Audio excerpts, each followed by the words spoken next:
Assalamualaikum warahmatullahi wabarakatuh. Salam sahabat Intai dimanapun kalian berada. Tidak bosan, tim Intai selalu memberikan informasi agar sobat Intai tidak ketinggalan info menarik. Tentunya bersama saya Wahyu Alfi. Inilah Intai Info Santai.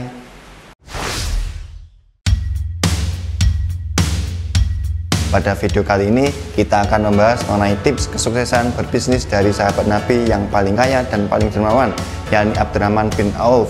Apa sajakah itu? Yuk simak info santai berikut ini. Sobat, Abdurrahman bin Auf adalah salah satu sahabat Nabi Muhammad SAW yang termasuk dalam golongan As-Sabiqul Awwalun, yakni 8 orang pertama yang memeluk agama Islam beberapa saat usai Nabi Muhammad SAW menerima wahyu kenabian.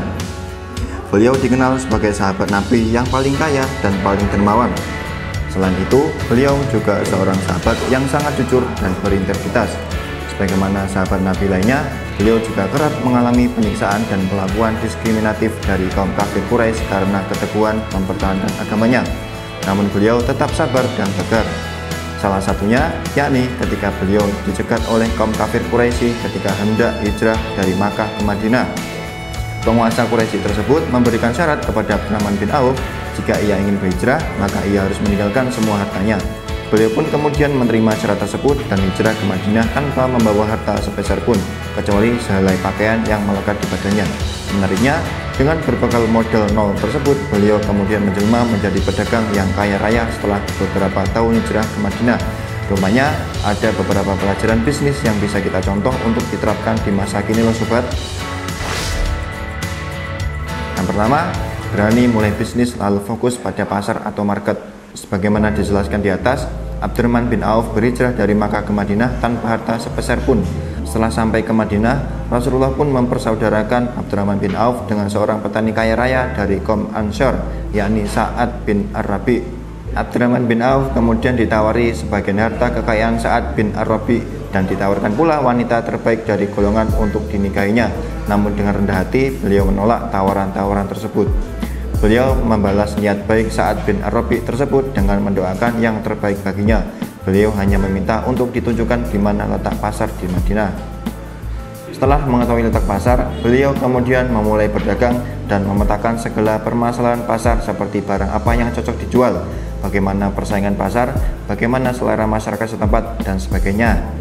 Hal ini relevan sebagaimana yang dilakukan pengusaha masa kini, yakni pentingnya action dalam memulai bisnis dan memahami kebutuhan pasar. Dalam hal ini, pengusaha harus berpikir secara market oriented atau berfokus pada kebutuhan pasar. Selain itu, Abdurrahman bin Auf memiliki mental bisnis yang kuat. Hal ini merupakan salah satu aspek yang paling penting bagi seorang pengusaha sukses. Sebab modal mental bisnis yang kuat jauh lebih penting daripada modal harta yang berlimpah. Yang kedua, fokus pada volume penjualan, bukan besarnya keuntungan. Sebelum Abdurrahman bin Auf mulai berdagang di Madinah, pasar di Madinah dikuasai oleh kaum Yahudi yang terkenal suka mencari keuntungan besar-besaran. Tak jarang, mereka juga berbuat kecurangan untuk meningkatkan keuntungan, seperti mengurangi takaran timbangan, tidak jujur mengenai kualitas barang, melakukan persaingan tidak sehat, menjual barang terlampau mahal, dan sebagainya. Abdurrahman bin Auf pun kemudian mulai berdagang di pasar Madinah. Awal beliau berbisnis memang menghasilkan keuntungan yang sangat sedikit dan serba pas-pasan. Hal ini lantaran beliau yang tidak terlalu banyak mencari keuntungan. Bahkan, beliau sering memberikan bonus kepada pelanggannya. Misalnya, memberikan tambahan buah pada pelanggannya, melebihi bonus takaran kepada pembeli, menjual barang-barang berkualitas bagus dengan harga murah, dan sebagainya. Meskipun cara ini dinilai menghambat perolehan keuntungan, bahkan cenderung rugi karena memberi kelebihan barang kepada pelanggan, namun siapa sangka cara ini justru menjadi ajang promosi efektif ke masyarakat. Berkat promosi dari mulut ke mulut, penduduk Madinah kemudian mulai sering membeli ke lapak pedagang muslim seperti Abdurrahman bin Auf dan para sahabat lainnya. Perlahan namun pasti, umat Islam kemudian menjadi penguasa pasar Madinah. Yang ketiga, selalu jujur dan mempertahankan kualitas dagangan. Kejujuran adalah nilai luhur yang banyak ditekankan dalam ajaran agama Islam. Hal ini berlaku pula dalam dunia perdagangan yang diajarkan oleh Islam. Bahkan dalam salah satu hadis Rasulullah bersabda, pedagang yang jujur dan terpercaya, tempatnya bersama para nabi, orang-orang siddiq, dan orang-orang yang mati syahid kelak di akhirat. Secara rasional, Pedagang yang jujur akan lebih disenangi oleh para pembeli daripada pedagang yang tidak jujur. Hal ini karena pembeli merasa nyaman dan tidak dirugikan ketika bertransaksi dengan para pedagang jujur tersebut. Rasulullah juga melarang umatnya untuk menjual barang berkualitas buruk kepada pembeli. Misalnya, memasukkan buah yang busuk di bawah buah-buahan yang bagus dalam satu wadah dagangan. Sebagaimana sahabat Rasulullah, Abdurrahman bin Auf tentu mempraktikkan hal-hal tersebut. Tak heran, kemudian dagangannya laris manis dibeli pelanggan. Yang keempat, rajin bersedekah. Abdurrahman bin Auf merupakan salah satu sahabat Rasulullah yang dijamin masuk surga. Kendati demikian, beliau masih sangat rajin beribadah, terutama bersedekah. Banyak riwayat yang menyebutkan jika Abdurrahman bin Auf sering bersedekah dengan nilai yang sangat fantastis.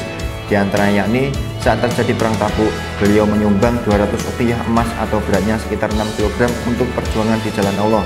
Beliau juga pernah menjual tanahnya senilai 40.000 dinar atau jika dirupiahkan sekitar 90,4 miliar dan hasil penjualannya dibagikan kepada para fakir miskin. Menjelang wafat, beliau juga mewasiatkan uangnya sebesar 50.000 dinar atau nilainya sekitar 118,5 miliar rupiah untuk infak fi sabilillah. Sebagai seorang muslim, kita harus percaya jika kita menyumbangkan harta kita di jalan Allah, niscaya Allah akan melipat gandakannya menjadi berkali lipat. Sementara itu, jika kita menolong agama Allah, niscaya Allah akan membantu kita dan melepaskan kesulitan-kesulitan hidup kita. Hal ini sebagaimana yang dilakukan oleh Abdurrahman bin Auf. Yang kelima, fokus pada keberkahan dan takwa kepada Allah. Berdagang adalah sunnah Nabi. Selain itu, berdagang jika dilakukan dengan jujur dan berorientasi kepada prinsip saling tolong-menolong atau ta'awun, niscaya akan menjadikan amal soleh bagi kita. Abdurrahman bin Auf merupakan contoh dari hal tersebut. Beliau berbisnis semata-mata untuk membantu masyarakat dan berorientasi kepada akhirat. Di antaranya, beliau berusaha menciptakan iklim persaingan pasar yang sehat, berdagang secara jujur, menjual barang kebutuhan yang baik dengan harga yang pantas, dan mengedepankan tolong-menolong atau ta'awun. Jika para pengusaha meneladani perilaku dari Abdurrahman bin Auf tersebut, niscaya akan menimbulkan keberkahan baginya dan kebaikan bagi masyarakat sekitarnya. Selain itu, pedagang yang senantiasa berikhtiar dan tawakal kepada Allah, niscaya akan menjadikan pribadinya lebih tenang dan optimis dalam menjalankan usaha, karena mereka yakin segala sesuatunya berasal dari kehendak Allah. Manakala usaha sedang lesu, mereka tetap bersabar, sedangkan saat usahanya sedang ramai, maka mereka akan bersyukur.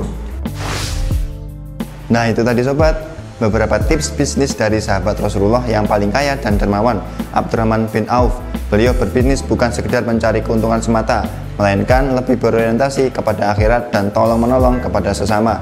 Namun menariknya, hasilnya justru menjadikannya sahabat paling kaya raya dan paling banyak bersedekah. Sebagai umat Islam, kita jangan ragu untuk memulai bisnis ya sob, sebab sebagaimana sabda Rasulullah SAW, 9 dari 10 pintu rezeki berada di jalur perdagangan. Tidak terasa saya sudah menemani Sobat Intai. Kita ketemu lagi di Intai berikutnya. Saya Wahyu Alfi undur diri. Inilah Intai, info santai.